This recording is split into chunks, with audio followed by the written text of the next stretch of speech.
গোপনে বিবাহ করার প্রবণতা ইদানিং সময় দেখা যাচ্ছে, সেক্ষেত্রে এটা শরিয়া দৃষ্টিকোণ থেকে কোনো বিধিনিষেধ আছে কিনা? অবশ্যই বিধিনিষেধ আছে এবং শরীয়তে বিবাহের একটা গুরুত্বপূর্ণ অঙ্গ হলো মানে বিবাহটা প্রকাশ্যে হওয়া, এবং গোপনে বিবাহকে শরীয়ত নিষেধ করেছে, কারণ এর দ্বারা নারী এবং পুরুষ তাদের উভয়ের মৌলিক অধিকার লঙ্ঘন হবে এবং তাদের দাম্পত্য জীবনের জন্য মানে সেটা টেকসই হওয়ার ক্ষেত্রে অনেক বড় ঝুঁকি তৈরি হয়, যেটা আমরা ইদানিং আমরা দেখতে পাচ্ছি। যেরকম গোপনে বিয়ের সংখ্যাও বেড়েছে, গোপনে কাটাকাটি মারামারি অপরাধ সেটাও হচ্ছে, বাচ্চা পাওয়া যাচ্ছে মানে ইয়েতে ডাস্টবিনের মধ্যে, কারণ ও যে চুরি করেছে এখন তাদের জন্মটাও চুরি করে দিচ্ছে। এগুলো হাজারটা অপরাধ দেখে না, দেখুন এগুলো জেনা, স্পষ্ট এগুলো জেনা।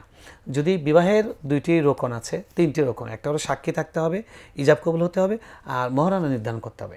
এগুলো যদি নির্ধারণ করা হয় তাহলে বিবাহটা বৈধ। আর কুমারী নারীর ক্ষেত্রে একটা শব্দ সেখানে বেশি আছে, সেখানে তার অলির অনুমতি লাগবে। যদি অলির অনুমতি ছাড়া সে পালিয়ে এগুলোকে বিবাহ করে, বিবাহটা হবে, তবে সেই বিবাহটা বিবাহে ফাসেদ অর্থাৎ ত্রুটিযুক্ত বিবাহ হবে। বাবা চাইলে সেই বিবাহটা বাতিল করে দিতে পারবেন। তো এই জন্য ছেলে মেয়েরা যদি চায় যেরকম বিবাহ করবে, তাদের উচিত বাবা মাকে জানিয়ে করা। প্রথম কথা হলো বিয়ের আগে কোনো রিলেশন না করা, এটা হারাম। যেই উদ্দেশ্যে যত মহৎভাবে করেছে এটা হারাম। আপনি যদি বিবাহ করেন পরবর্তীতে মনে রাখবেন আপনি যে একটা বিল্ডিং নির্মাণ করেছেন, এই বিল্ডিংয়ের ফাউন্ডেশনে কিন্তু হারাম জিনিস আছে, সেটা মনে রাখবেন। সারা জীবন এটা আপনাকে ভোগাবে। এই জন্য আমরা ছেলে মেয়েদেরকে বলবো, আল্লাহ কোরআনে বলেছেন পবিত্রদের জন্য পবিত্র, খবিসদের জন্য খবিস। আপনি যদি পবিত্র স্ত্রী পেতে চান, জীবনসঙ্গী পেতে চান, নিজে পবিত্র থাকুন, রিলেশন করবেন না।